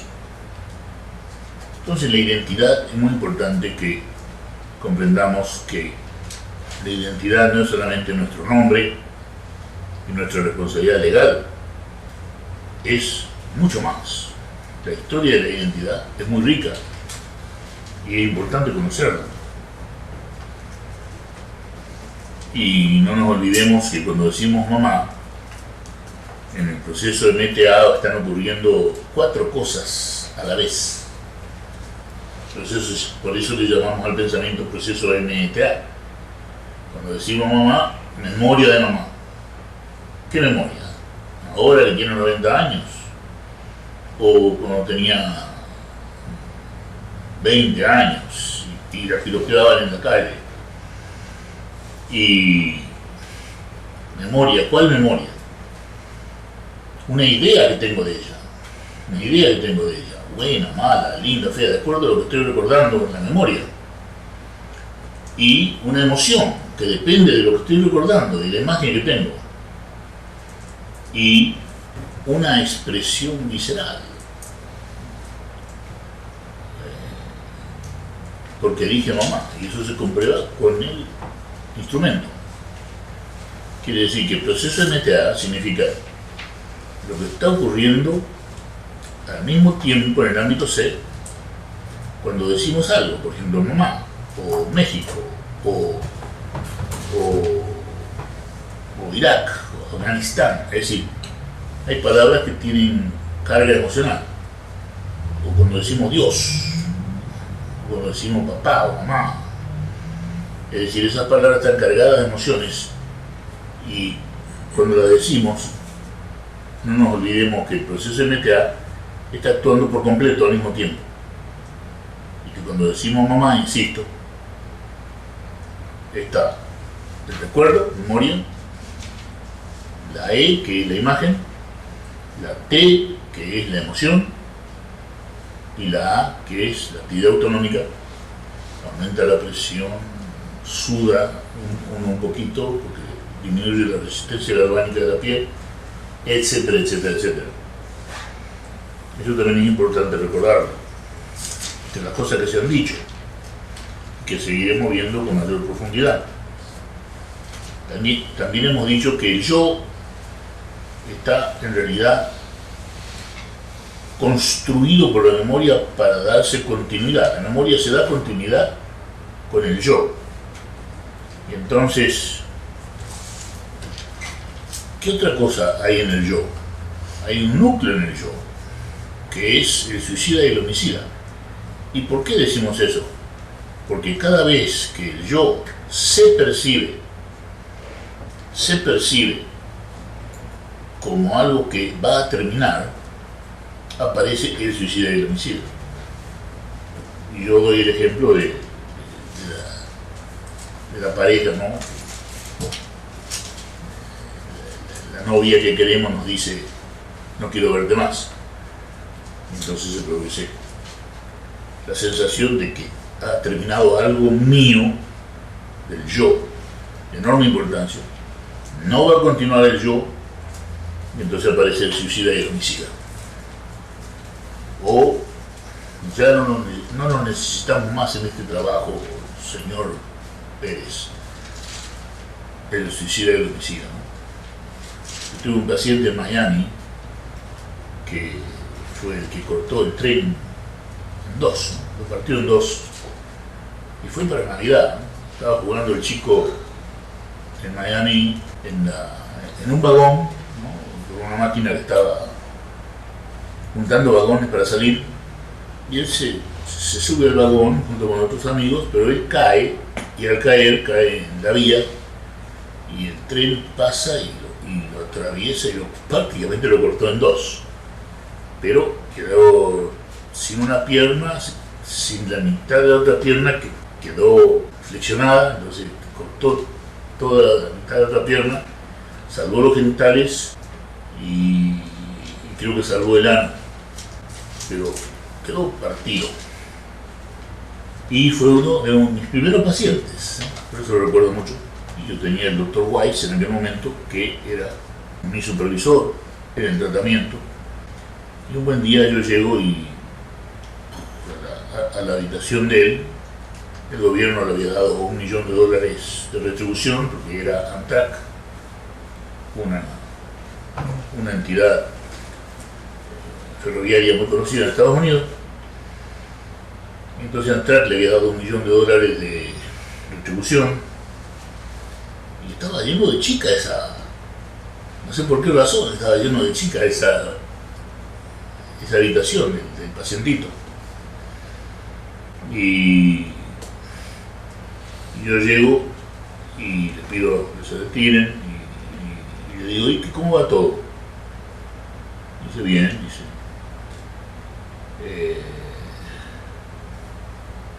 Va todo bien. Lo único que está afectado es el traje del astronauta, pero el astronauta está perfectamente bien. Yo dije, qué terrible que es esto. Este chico está desconectado de la realidad.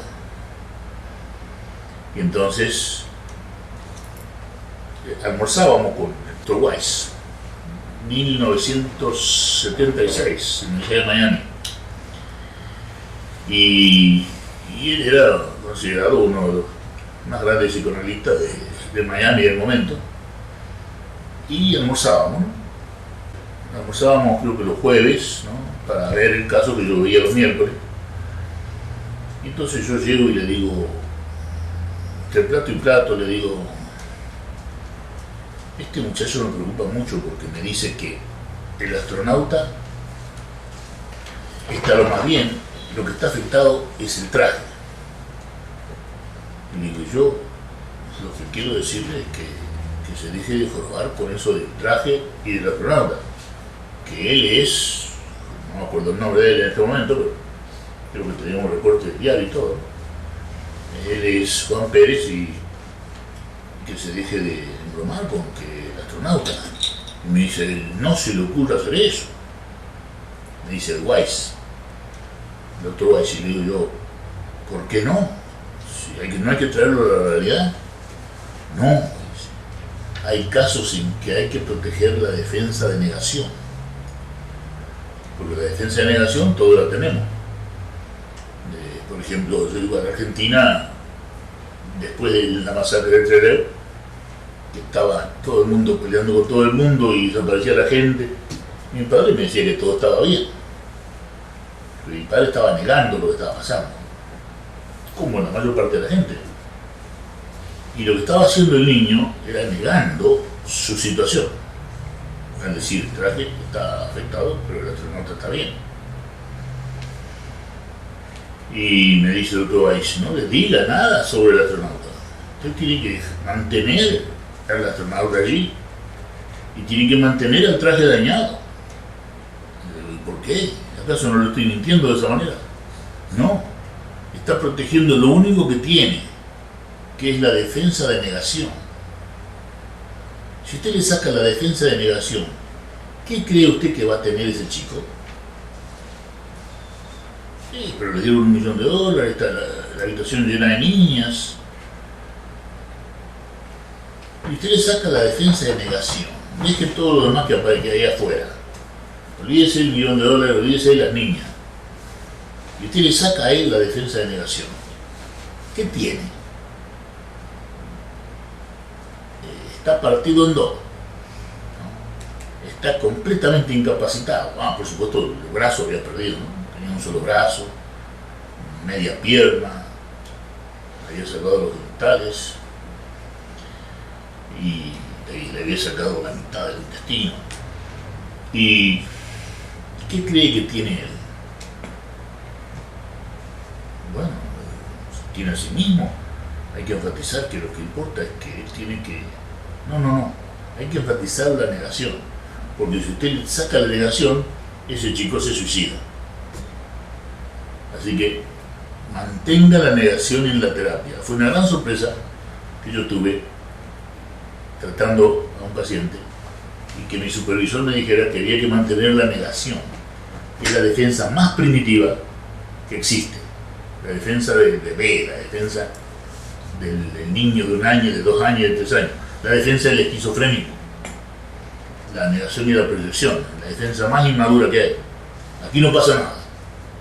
En un país en guerra, aquí no pasa nada, ¿no? O el niño que está partido en dos y que diga, el astronauta está bien, ¿no? Es negación. Pero sin la negación, me dice mi supervisor, que usted le quiere quitar, lo puede mandar al suicidio. Y entonces, algo parecido ocurre con el yo cuando la novia le dice, no quiero verte más, me suicida y lo homicida. Ya no puedo seguir negando de que la cosa no iba bien con esta chica. O usted ya no lo necesitamos en este trabajo, estamos haciendo una reestructuración de la empresa. El homicidio y el suicidio. No hay lugar a la negación.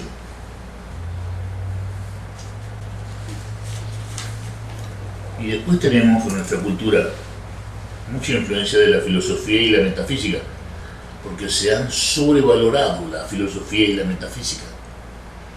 ¿Qué es lo que enfatizan la filosofía y la metafísica? Enfatizan el sujeto, la causa, no solamente el sujeto, ¿no? Sino todo lo que sea causa y efecto, ¿no? Incluso hay una ley de causa y efecto, ¿no? Que se asocia con una palabra hindú que es karma, y hablando con Krishnamurti me dice que es una mala asociación. Karma no significa causa y efecto, karma simplemente significa acción. Karma yoga quiere decir unirse a Dios por tu acción, por las cosas que tú haces. No tiene nada que ver con causa y efecto. Pero en metafísica y en filosofía se enfatiza mucho la causa y el efecto, además del sujeto, como ya dijiste. Y lo subjetivo y objetivo, etc. Y en cambio en la percepción unitaria, donde hacemos énfasis en el ya, y no hacemos énfasis en ninguna causa y efecto, entonces se vuelve completamente contracultural, completamente antifilosófico y antimetafísico lo que estamos diciendo. Y por eso digo que la filosofía y la metafísica son distracciones a la percepción unitaria. Lo son. Son productos de pensamiento que enfatizan el ámbito C. ¿Y en qué nos ayudan? Yo no veo que nos ayuden en nada. Otra identificación que yo hago es entre la palabra metanoia, que usaba posiblemente en griego Jesucristo, que quiere decir vayamos más allá de todo lo conocido, no quiere decir arrepentimiento, no quiere decir conversión, quiere decir vayamos más allá de todo lo conocido, con percepción unitaria. Pienso que son la misma palabra. Después de un análisis que hice del Evangelio, y de las cosas que decía Jesús. Me parece que Jesús, al decir metanoia, estaba diciendo percepción unitaria. Y que no hay resurrección sin metanoia. O sea que la metanoia, obviamente, es lo más importante de la vida. Y la percepción unitaria también. Y esto se ve muy fácilmente en Juan capítulo 3, cuando Jesús le pide a Nicodemo que nazca de arriba. Lamentablemente en español siempre se traduce de nuevo. Tienes que nacer de nuevo. Y se pierde la sutileza de la palabra anoten, que quiere decir de arriba, ¿no? Tienes que nacer de anoten, Nicodemo. Lo cual quiere decir que no tienes que nacer de abajo, no tienes que reencarnar. Tienes que nacer de arriba, o sea, de la percepción unitaria, de la metanoia, ¿no? Y lo hace más claro al final cuando Jesucristo le dice: escuchas, fíjense bien, escuchas, Nicodemo, el viento entre las hojas. Así es el hombre que nace del viento. Decía que tenía que nacer de arriba y nacer del viento, neuma. Así es el hombre que nace del viento, que no sabe de dónde viene ni sabe a dónde va. Está diciendo, no se trata de reencarnar, que es la creencia metafísica de que si no nos liberamos espiritualmente en esta vida, en una próxima vida nos vamos a liberar. Y en realidad está claro que el paso que lleva la humanidad, la reencarnación, no es una oportunidad más, es una oportunidad menos, si la humanidad sigue este curso.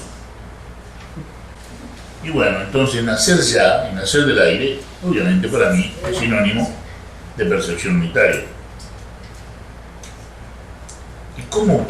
Si yo digo, la percepción unitaria es lo más importante de la vida, que lo digo cuantas veces puedo porque lo creo firmemente, estoy convencido que es así. Y yo digo, la percepción unitaria es lo más importante de la vida. ¿Qué se necesita para ver que eso es así? Se necesita un coeficiente intelectual. Yo calculo que tiene que estar mínimo de 130. Si no, no creo que se pueda entender de que escuchar y sentir el peso puede ser lo más importante de la vida. Y por las múltiples implicaciones que tiene la transformación de la percepción, se necesita cierto coeficiente intelectual.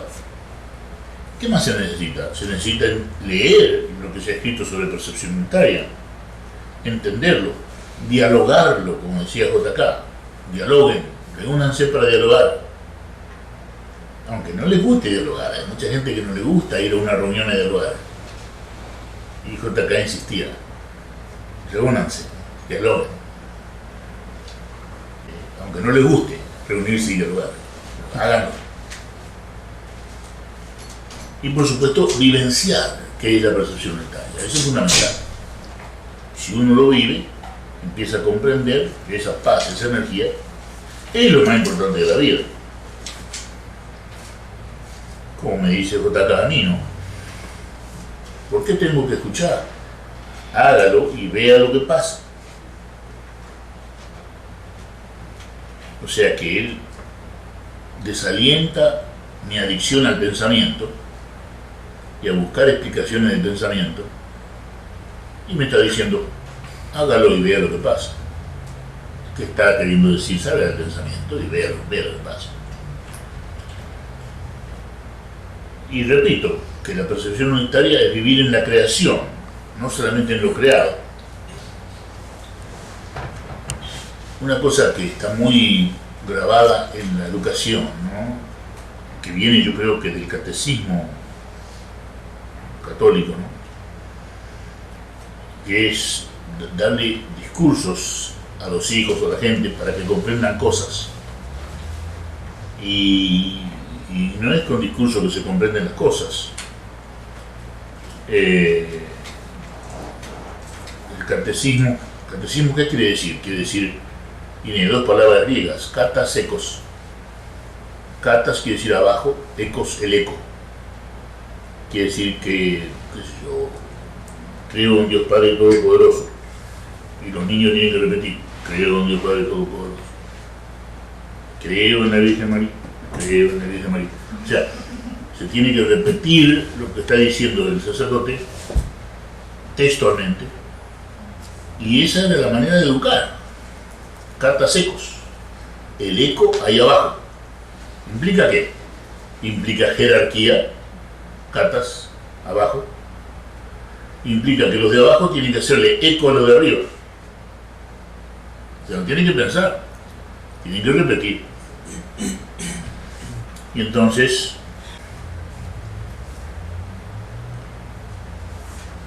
el discurso no cambia. Entonces, muchas veces en la casa, por ejemplo en Estados Unidos, hay familias cristianas, ¿no? A la antigua, digamos, que si un niño dice una mala palabra, le lavan la boca con jabón. Y luego le dan un discurso sobre lo que es ser mentiroso, un discurso largo. Y el niño termina preso, porque termina siendo un antisocial. Y se pregunta el papá, ¿por qué? ¿Por qué terminó preso si yo hice todo lo que pude por él? No, usted lo que hizo fue darle mucho discurso, pero no le dio lo que el chico necesita, que es cariño. La percepción unitaria es el ámbito B, es la paz contagiosa. Si una persona está en percepción unitaria, contagia a los otros con la paz. O sea que el cambio está ocurriendo ya, si hay una persona en percepción unitaria. Además existe la holoquinesis, que por holoquinesis se incluye toda la humanidad cuando una persona está en percepción unitaria. ¿Se comprende? La diferencia entre contagiar de la paz a la persona que está cerca y la holoquinesis, que es contagiar de la paz a la persona que está lejos. ¿Se comprende, no?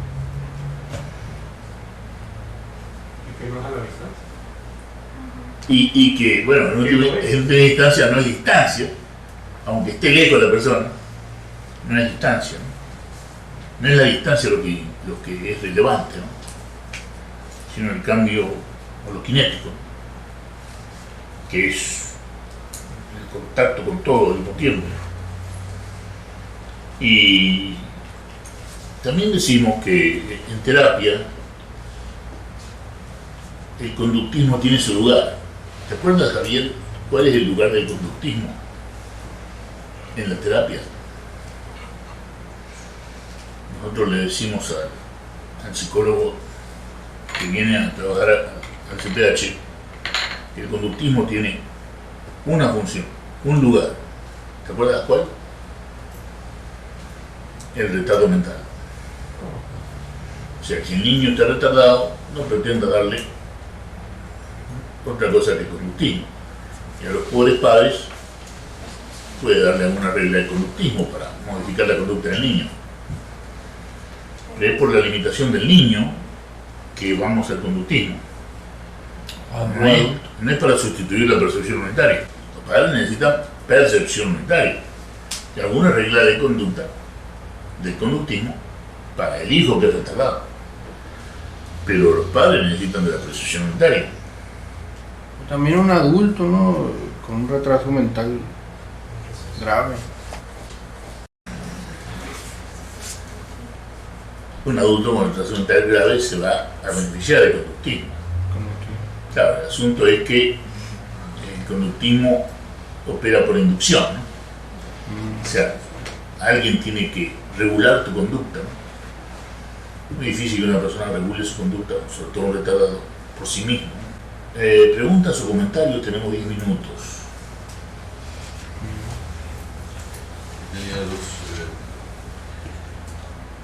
Hoy he entendido algo que no había entendido durante mucho tiempo, y es ver es hacer.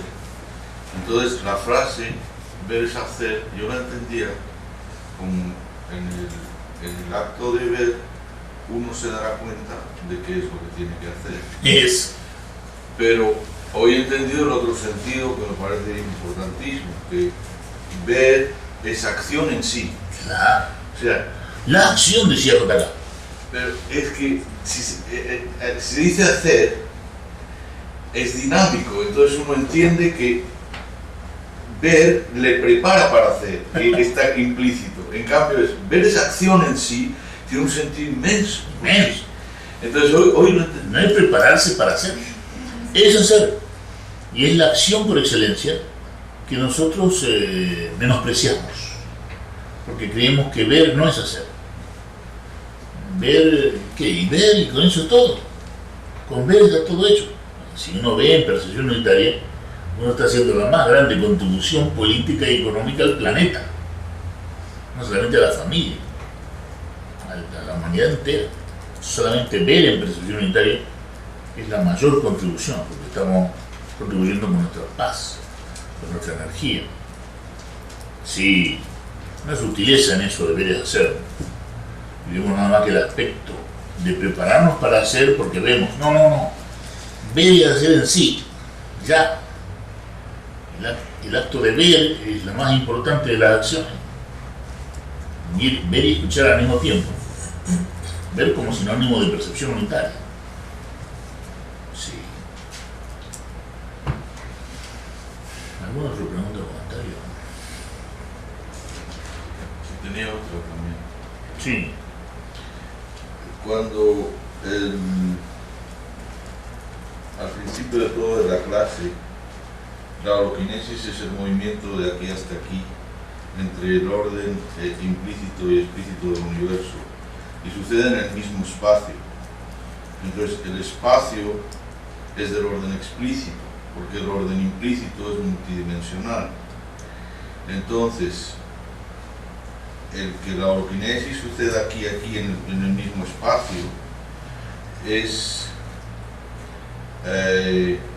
una característica del orden explícito solo, porque se manifiesta en el mismo, o sea, el electrón se va y viene, y como no es perceptible, viene al mismo lugar, pero no se va al mismo lugar, se va a la totalidad y vuelve al mismo lugar. Sí.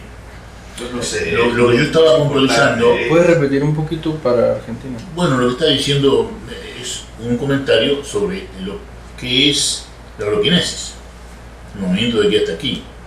Lo que yo quise puntualizar es el lenguaje que usamos para referirnos a la oroquinesis, ¿no? Que decimos desde, hasta o entre. Y esas preposiciones son, por su naturaleza, egocéntricas, ¿no? Porque desde Rubén, que observa, hasta lo que estoy observando, desde hasta, ¿no? El movimiento de la oroquinesis es desde aquí hasta aquí. Pero ¿cómo? Estoy robándole al movimiento de aquí hasta allí el lenguaje para hablar del movimiento de aquí hasta aquí. No tiene sentido desde el punto de vista epistemológico. Es realmente una paradoja muy grande epistemológica y hasta una infracción epistemológica, porque estamos metiendo el lenguaje egocéntrico en la explicación de algo, bueno, tan nuevo que no tenemos lenguaje para ello. Y eso es lo que quise demostrar al principio, de que cuando hablamos de oroquinesis estamos hablando de algo tan nuevo que nos quedamos cortos con el lenguaje. Entonces doy el ejemplo de o desde, entre y hasta, que usamos cuando nos referimos para describir el momento de aquí hasta aquí. Son palabras que en realidad son insuficientes o están en última instancia equivocadas, pero son las que hay que usar para que tengamos una idea, ¿no? De que, sin perder de vista que las preposiciones de, desde, hacia y entre son muletas que nos ayudan a entender algo que no tiene nada que ver con de, desde, entre y hacia. ¿Se comprende? ¿Se comprende? O sea, si yo digo, yo te miro, ¿no? Quiere decir que desde aquí te miro a ti que estás allí. Hay un movimiento de aquí hasta allí, en mi acto de ver. Pero en la percepción unitaria no hay aquí y allí, porque estoy viendo en el cerebro. De la misma manera, cuando hablamos de oroquinesis, que es el movimiento de aquí hasta aquí, el electrón se desaparece aquí y vuelve a aparecer aquí, y entonces decimos sí, lo que pasó fue que el electrón en la holoquinesis se movió desde aquí hasta aquí, pero estoy robándole la palabra desde aquí hasta aquí, a eso que dije antes, ¿no? Desde Rubén hacia Jesús, cuando en realidad este lenguaje no se puede aplicar aquí completamente, correctamente. Es un lenguaje robado a un movimiento que no es este. Soy claro. Sí, estamos usando preposiciones que están basadas en lo único que siempre conocimos, que es el movimiento de aquí hasta allí. Un lenguaje con tiempo y espacio donde... Claro, si voy a España, voy desde aquí México hasta España. Implica tiempo y espacio. Implica tiempo y espacio, pero lo que quiero decir es que ese movimiento, lo que quiero enfatizar es que es el movimiento de aquí hasta allí, que es el único movimiento que conocíamos. Y todo nuestro lenguaje está basado en ese movimiento. Cuando queremos hablar del movimiento de aquí hasta aquí, tenemos que usar ese lenguaje que no se aplica a este, pero que si nos damos cuenta que no se aplica, es lo único que podemos hacer, porque no tenemos otro. No tenemos otro lenguaje, porque solamente en 1986 aparece el movimiento de aquí hasta aquí, y todavía no tenemos el lenguaje para hablar adecuadamente, epistemológicamente, el movimiento de aquí hasta aquí. El lenguaje mismo está aludiendo a lo único que conocimos siempre, que es movernos de aquí hasta allí, que es parte del conflicto horizontal. Por eso no lo entendemos, esa sutileza del lenguaje. No lo entendemos porque estamos en el conflicto horizontal, separados de aquí hasta allí, ¿no? Sí. Yo aquí, Jesús allí, yo aquí, Cecilia aquí, ¿no? Por eso el reducto último del pensamiento es la paradoja, donde se habla, por ejemplo, del silencio, pero se usa el lenguaje. Claro, y la holoquinesis es la paradoja del movimiento del abismo, que es una aparente contradicción, ¿no? Y si nosotros somos conscientes de todo esto, entonces ya no importa tanto el lenguaje que usamos, porque sabemos que no es el mejor lenguaje, pero por suerte o por desgracia es el único lenguaje que tenemos, entonces lo usamos, pero siempre con las salvedades que acabo de denunciar, ¿no? ¿Se comprende, no? Sí. Bueno, ¿alguna pregunta de Buenos Aires o comentario?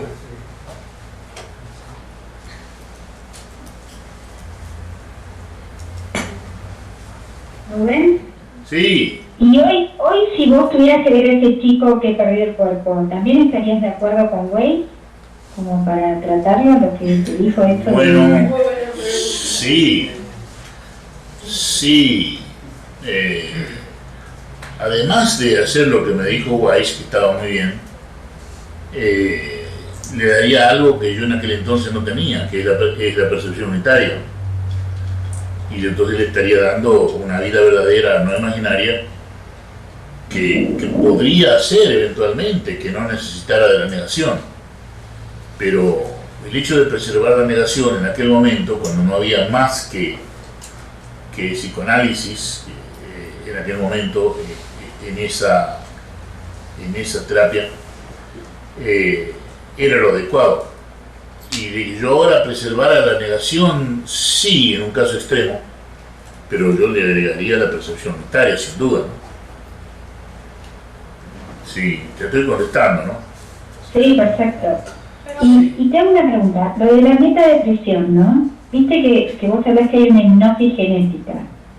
También viste que quizás una familia tiene una hipnosis genética y tiene una tendencia mayor, que el padre fue diabético, va a ser diabético.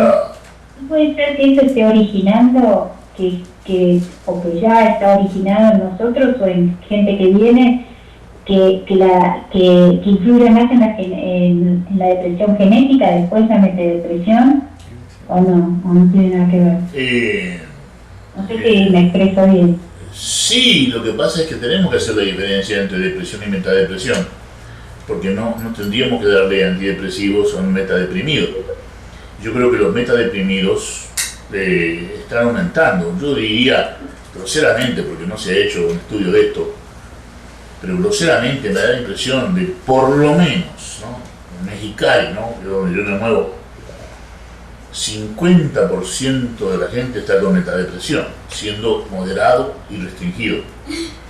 ¿No es cierto? Porque si hablamos del carpintero y del arquitecto y del abogado, no, si hablamos de los profesionales, estamos mal. Pero si hablamos de la población general, no sé cómo estaría. Sería mucho más del 50%. Pero en Buenos Aires, ¿cuántos son los metadeprimidos? Más que Mexicali, porque hay más gente. En realidad no lo sabemos, pero aproximadamente, por lo menos la mitad de la población es metadeprimida. Desganada. Ya no le importa la excelencia, la puntualidad, la responsabilidad. Es como una postración psicológica, como decían los psicólogos peruanos. Y está en todo el mundo, no está solamente aquí o allá.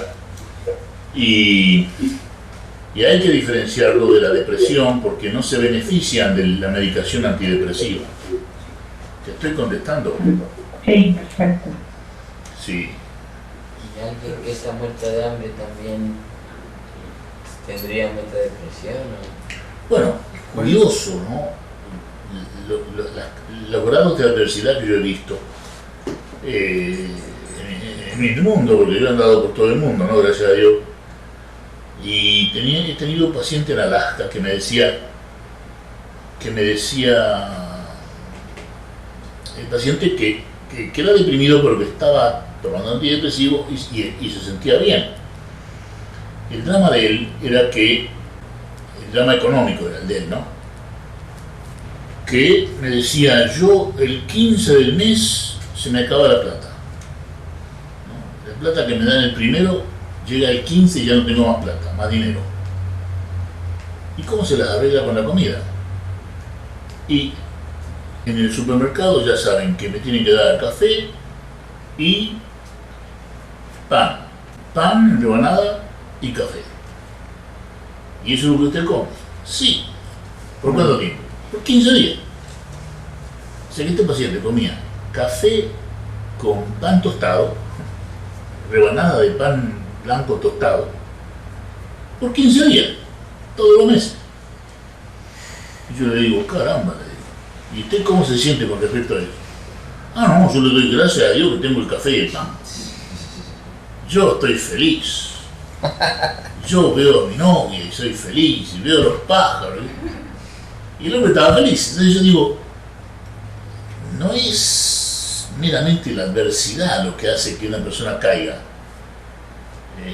Es probablemente la actitud, es probablemente de que en realidad el estrés que uno vive lo sobrepasa a uno, ¿no? Y él parece que el estrés no lo había sobrepasado hasta el punto de caer en la metadepresión.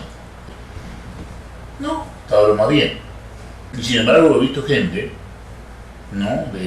de clases adineradas, porque yo he trabajado también en hospitales de lujo, y que con mucho menos adversidad aparente tenían mucho más sufrimiento. Esa actitud es gene. Es que el estrés es muy grande. El solo hecho de tener que cuidar la fortuna, el miedo a ser secuestrado, hace que el estrés sea tan grande en una persona adinerada que caiga en la metadepresión en la que no cayó aquel paciente que come café con pan tostado, ¿no? O sea que he visto de todo. Y cuando yo venía del hospital, ¿no? En Bakersfield, comentaba los casos con Cecilia, ¿no? Y le decía a estas muchachitas, yo era director de los servicios de la juventud. O sea que yo tenía dos salas, una sala de niños de 1 a 12 años y una sala de adolescentes de 12 a 21 años. Y yo le decía a ella, estas niñas, ¿no? Deprimidas, tienen de todo y sin embargo piensan que están en la situación más terrible, ¿no?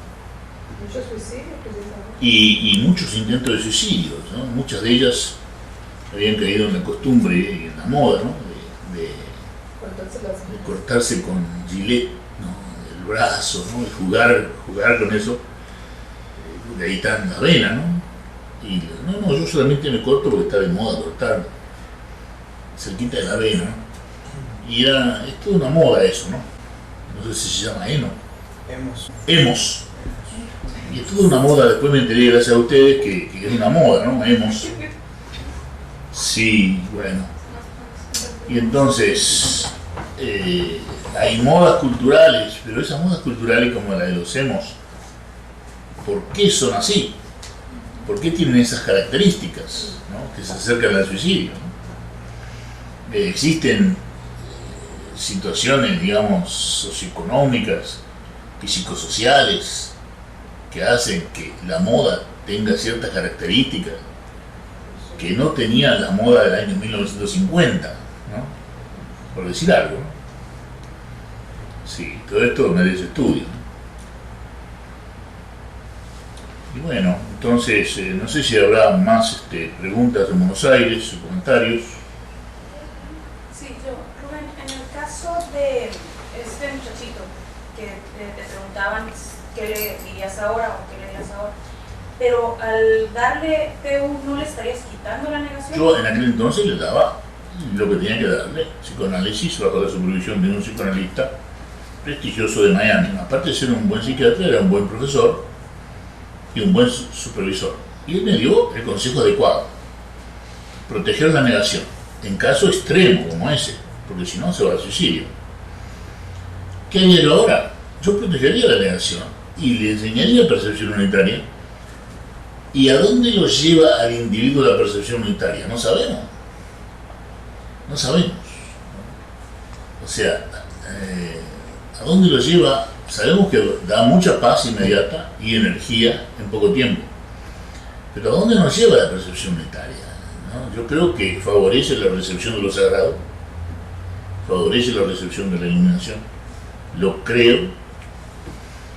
Y lo llevaría a él hoy, si tuviera la suerte de recibir psicoterapia epigenética ese muchachito, lo llevaría a la iluminación de la percepción unitaria, porque está en una situación extrema. JK mismo decía: los que pueden escuchar esta enseñanza son los que creen que lo han perdido todo. Es probable que él escuchara mejor que muchos que no quieren escuchar. Todo eso estamos asumiendo, ¿no? Pero de que yo hoy le enseñaría percepción unitaria, por supuesto. ¿A dónde lo llevaría? Eso ya sería especulación. Pero sin duda a un buen lugar psicológico, sin duda. Sí. Y que renunciara a la negación, eso es también muy difícil de determinar, porque la negación, por definición, es inconsciente y sirve a un propósito, que en este caso era el mantenimiento mismo de la vida, a disminuir la ansiedad, mantenía la vida. Sí. Si tuviéramos una educación de percepción unitaria, ¿se crearían los mecanismos de defensa que normalmente se crean para negar la realidad y el dolor y el sufrimiento? ¿O es que viviríamos en un estado de conciencia que no requeriría de esos mecanismos de defensa erigidos y mantenidos durante toda la vida? Lástima que no lo tenemos a Freud que nos conteste eso, ¿no? Porque Freud tendría que contestarnos eso. Pero él no sabía de percepción unitaria precisamente. No, él decía que mucho de lo que ocurre en la mente humana depende de las condiciones psicosociales, ¿no? Él mismo era un producto de una época, que era la época victoriana, ¿no? Y la moral de Freud era una moral victoriana, ¿no? En la época de Freud las mujeres se desmayaban. Histeria. Ah, la histeria. La histeria. Sí. Ahora las mujeres no se desmayan. ¿Por qué no se desmayan las mujeres ahora? Porque las mujeres ahora tienen muchos orgasmos que no los tenían en la época de Freud. La mujer ahora está liberada, entre comillas, y en la promiscuidad sexual tiene muchos orgasmos, muchísimos orgasmos. Entonces no necesitan desmayarse para sacarse la ansiedad, se la sacan en el orgasmo. ¿Es eso bueno? Bueno, yo creo que sería bueno si no hubiera destruido por completo la familia y el sexo mismo. Yo creo que el sexo mismo ha sido destruido por el feminismo y por todas las ideologías relacionadas con el sexo. Es decir, quitarle al homosexual la oportunidad de recibir tratamiento me parece un crimen. Quitarlo del diagnóstico y decir que es otro ser humano, me parece que es un crimen del manual de diagnóstico, un crimen de la acción política de los homosexuales que lograron salir del diagnóstico. Esto significa que yo soy un chauvinista, homofóbico, que le tiene odio a los homosexuales. No. El amor que le tengo al ser humano me hace pensar de que estarían mejor los homosexuales con un buen tratamiento, sobre todo de la percepción unitaria. Y así, ¿no? Es decir, hay tantos diagnósticos, ¿no?, que existían en la época de Freud, que han desaparecido por la manera en que vivimos. ¿Por qué digo que ha desaparecido el sexo? Porque el sexo tiene una manifestación física muy libre hoy en día, pero le está faltando lo afectivo. Y entonces es un mercado de carne, ¿no? El que tú te metas en una discoteca o antro o boliche, no sé cómo se le llame, y esté el varón ahí eligiendo, ¿cierto? O la mujer eligiendo al varón. Es el mercado de la carne. Entonces deja de ser sexualidad, deja de tener el lado afectivo, que vos te acercás a una mujer por todo lo que esa mujer es, no solamente por la manera en que luce, ¿no? Te acercás a esa mujer por mil razones psicológicas, ¿no? Y incluido el afecto, ¿no?, que parece estar ausente en el sexo actual. Haberle quitado el afecto al sexo, ya no se le puede llamar sexo. Estamos hablando de una expresión física genital. Sí. ¿Que ha disminuido los desmayos victorianos? Sí, porque hay más orgasmo. ¿Y eso es bueno? No sé. Porque la familia está, 70% de las parejas desaparecen en un divorcio. Lo cual significa que el 70% de los niños crecen en la soledad sin la familia. Y el sexo mismo, ¿no le está faltando el afecto al sexo? Además de la expresión física, que es maravillosa, ¿no le está faltando la expresión afectiva, que es tanto más maravillosa? Eso es lo que yo pregunto, ¿no? Entonces, sí, hay mucho sexo, pero yo creo que mucho sexo y ningún sexo es parecido, porque yo estaba en Nicaragua y le decía a los chicos, ¿y tu papá? Y sí, bueno, mi papá Gómez, mi papá Martínez, mi papá Pérez, porque la mamá había tenido varios novios y varios chicos, y cada uno con un papá diferente. Entonces estaba papá Gómez, papá Pérez, papá Martínez. Y yo decía, bueno, muchos padres es lo mismo que ningún padre, ¿cierto? De la misma manera, mucho sexo sin afecto es lo mismo que ningún sexo, ¿cierto? Sí. Es lo mismo.